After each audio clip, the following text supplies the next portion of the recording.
राधे कृष्ण राधे कृष्ण। श्री कृष्ण को स्मरण करके श्री राधा तथा गोपियों के करुण उद्गार। श्री नारद जी कहते हैं, राजन, श्री कृष्ण जी का यह संदेश सुनकर प्रसन्न हुई गोपांगनाएं आंसू बहाती हुई गदगद कंठ से उद्धव से बोली। गोलोकवासिनी गोपियों ने कहा, उद्धव, पहले के प्रियजनों को त्याग कर श्री कृष्ण परदेश चले गए, उस पर भी वहाँ से उन्होंने योग लिख भेजा है। अहो, निर्मोहीपन का बल तो देखो। द्वारपालिका गोपिकाएं बोली, सखियों देखो, चंद्रमा की चकोर पर, सूर्य की कमल पर, कमल की भरमर पर तथा मेघ की चातक पर जैसे कोई प्रीति नहीं होती, उसी प्रकार श्याम सुंदर का हम लोगों पर प्रेम नहीं है। श्रृंगार धारण कराने वाली गोपियों ने कहा, सखियों, चकोर चंद्रमा का मित्र है, परंतु उसके भाग्य में सदा आग के चिंगारियाँ चबाना ही बधा है। विधाता ने जिसके भाग्य में जो कुछ लिख दिया है वह कभी कम नहीं होता। शिवोपकारिका गोपियाँ बोली, वधिक भी मृगों को बाण मारकर तुरंत आतुर हो उनकी सुध लेता है, किंतु कटाक्षों से अपने प्रियजनों को घायल करके कोई निर्मोही उनका स्मरण तक न करे, यह कैसा आश्चर्य है। पार्षदा गोपियों ने कहा, विरह जनित दुख को कोई विरही ही जानता है, दूसरा कोई कभी उस दुख को नहीं समझ सकता। जैसे जिसके अंगों में कांटा गड़ा है उसकी पीड़ा को वही जानता है, जिसके पहले कभी कांटा गड़ चुका है, जिसके शरीर में कभी कांटा गड़ा ही नहीं, वह उसके दर्द को क्या जानेगा। वृंदावन पालिका गोपियाँ बोली, निष्काम प्रेम के सुख को निष्काम प्रेमी ही जानता है।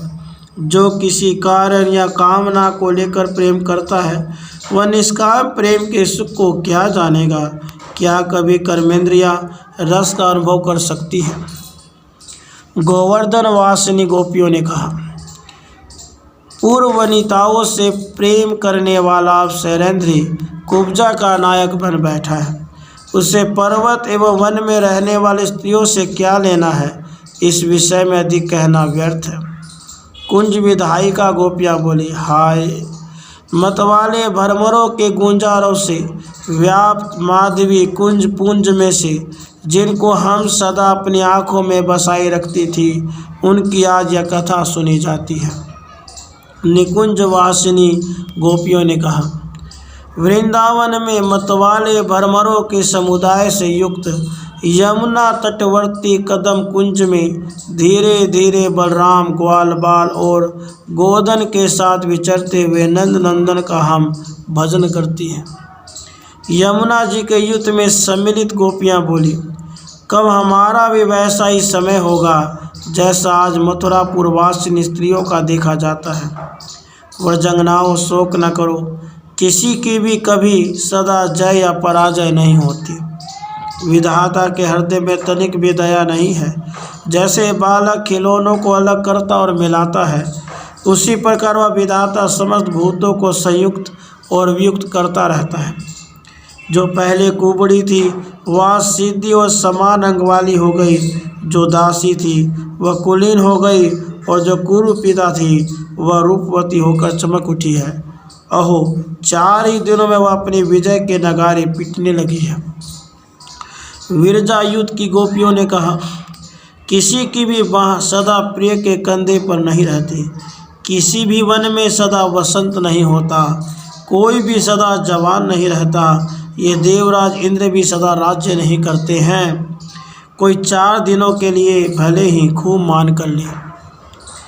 ललित युद्ध की गोपियाँ बोली, मंथरा भी कुबड़ी थी, जिसने अयोध्यापुरी में श्री रामचंद्र जी के राज्याभिषेक को रुकवाकर उसमें विघ्न उपस्थित कर दिया। वह कुब्जा ही वह मथुरापुरी में आ गई है। गोपिकाओं, जो कुब्जा है वह क्या क्या नहीं कर सकती। विशाखा युद्ध की गोपियों ने कहा, जो गौएं चराने के लिए अनुगामी ग्वाल बालों के साथ वन में जाते हैं और लौटते समय वंशी नाद के द्वारा नगर गांव के लोगों को अपने आगमन का बोध करा देते हैं तथा जो अपनी गति से मतवाले हाथी की चाल का अनुकरण करते हैं, उन नंदन को हम भुला नहीं सकते। माया युद्ध की गोपियाँ बोली, सांकरी गलियों में हमारा आंचल पकड़कर हठात हमें अपनी भुजाओं में भरकर और हृदय से लगाकर परस्पर की खींचातानी से हर्ष और भय का अनुभव करने वाले उन श्री हरि को हम कब अपने घरों में ले आएंगे। सखियों ने कहा, उद्धव, उन सर्वांग सुंदर नंद नंदन को निहार कर हमारे नेत्र अब संसार की ओर नहीं देखते और नहीं देखना चाहते। वे ही नंद राजकुमार मथुरापुरी विराज रहे हैं, शीघ्र बताओ अब हमारा क्या होगा। 16 सखियाँ बोली, वन में प्रेम पीड़ा को बढ़ाने वाली बांसुरी की मधुर तान सुनकर हमारे दोनों कान अब संसारी गीत नहीं सुनना चाहते। वे तो कौओं की काँव काँव के समान कड़वे लगते हैं। 32 सखियों ने कहा, अपने मित्र को प्रीति से, शत्रु को नीति से, लोभी को धन से, ब्राह्मण को आदर से, गुरु को बारंबार प्रणाम से तथा रसिक को रस से वश में किया जाता है, परंतु निर्मोही को कोई कैसे वश में कर सकता है।